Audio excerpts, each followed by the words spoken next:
Evolution here, kicking off the second live episode of the Madison and Mountain View. For those of you who don't know, this is a weekly evolution hosted forum where we'll discuss all things innovation, entrepreneurship, and the intersection of startups and brands.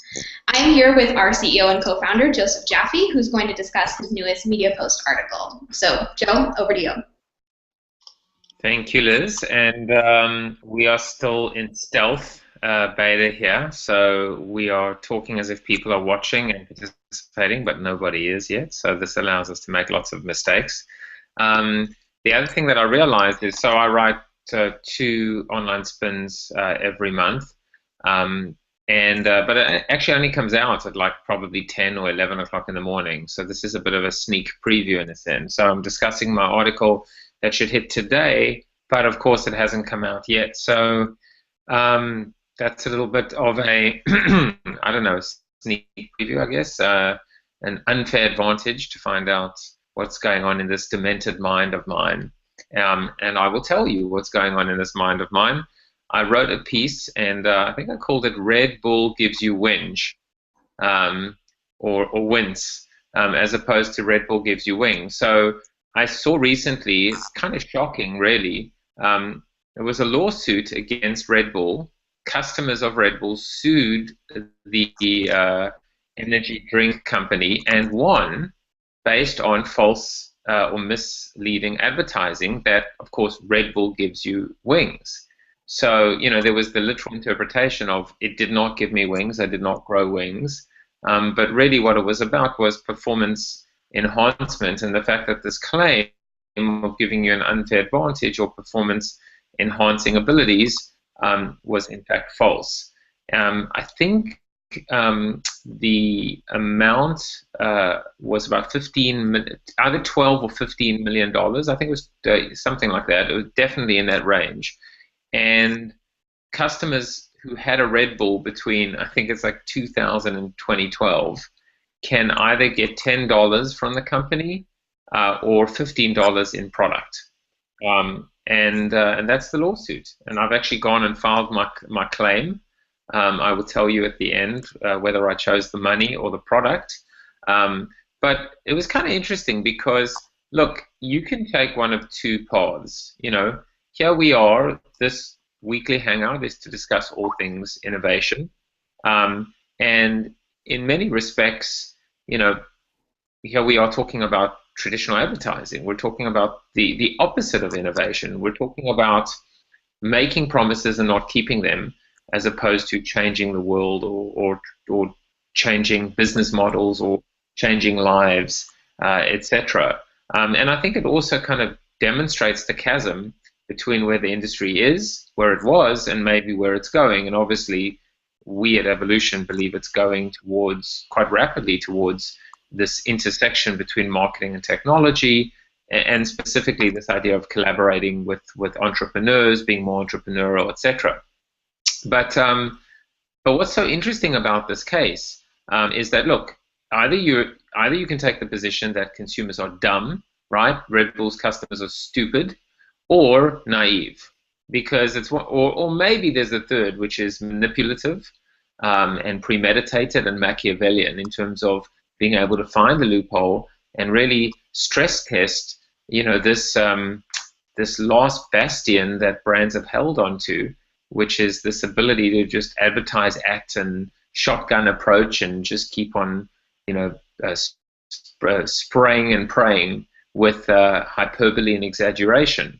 And you know, whether you take the position of dumb or naive, you know, you go back 50 years ago, maybe 40 years ago even, and I went and I highlighted a few of these print ads. You know, the classic one is more doctors smoke Camel, you know, than any other brand, and that was a real ad. Or there's another one, it's an insane one. It says, blow smoke in her face and she'll follow you anywhere. I mean, or, you know, kind of the housewife lying on her stomach with her legs up, you know, kind of marveling at her Christmas gift, which is a vacuum cleaner with a red bow. So I don't know, were consumers, these are our parents or grandparents or whatever, were they dumb? Were they stupid? Were they naive?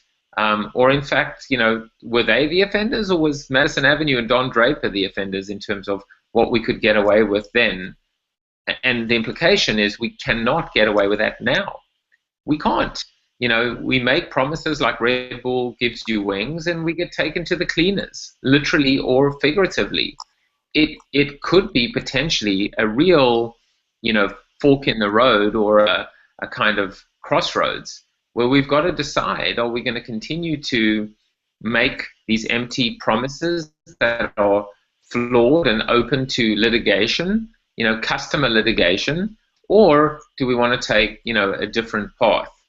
So I think that this could very well be, a seminal moment in advertising and marketing and communication when you think about, yes, this ridiculous, frivolous lawsuit, but how frivolous was it? Because customers won, and how many other brands out there? I was thinking of Old Spice, for example, and P&G, or, Axe and Unilever, all these brands that rely on, on getting the girl and sex, and, then you've got all the brands, especially consumer packaged goods, that are talking about, using babies and bunnies and puppies and emotion, so to speak, to sell. And even the drug companies with all this hyperbole and innuendo and euphemism associated with erectile dysfunction. So I think it's very, very interesting, and I certainly think these times they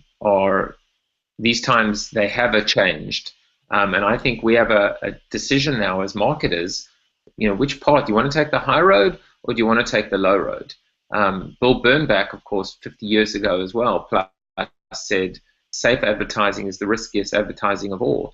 And it seems like right now advertising is the riskiest form of marketing, of all, as opposed to doing other things like pilot programs or tests or taking risks, and going down a path or a road less traveled, facing the unknown, being prepared to fail fast, fail smart, fail spectacularly, and learn from that and pivot, etc. And of course, these are all best practices associated with startups, and with this whole creator, maker, technology community.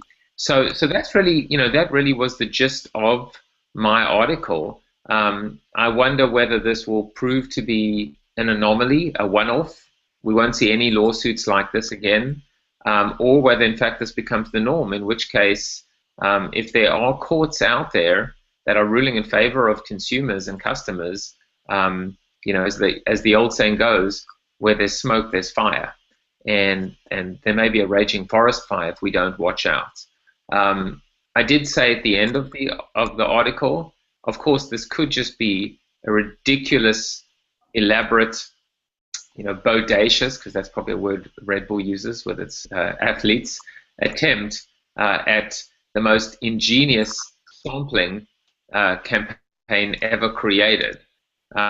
Because if you think about it, $10, check for $10 or $15 in product. I love Red Bull. If they paid me $15 for every Red Bull that I've ever consumed in my life, I'd probably be a billionaire. So I chose the $15 in product. Give me Red Bull. I don't need to sprout wings. I mean, that would imply that I'm dead. But on the plus side, it would mean I was an angel, not a devil. Although I suppose, being a provocateur, I am somewhat of a devil, but I would still hope I go kind of up and not down. But, I chose product, $15 versus $10. I'll take the $15. Thank you very much. And I wonder, of course, who can prove that you consumed the Red Bull, over these 15-year or this 15-year period. So pretty much anybody that wants to either get $10 or $15 in product is going to go and file a claim.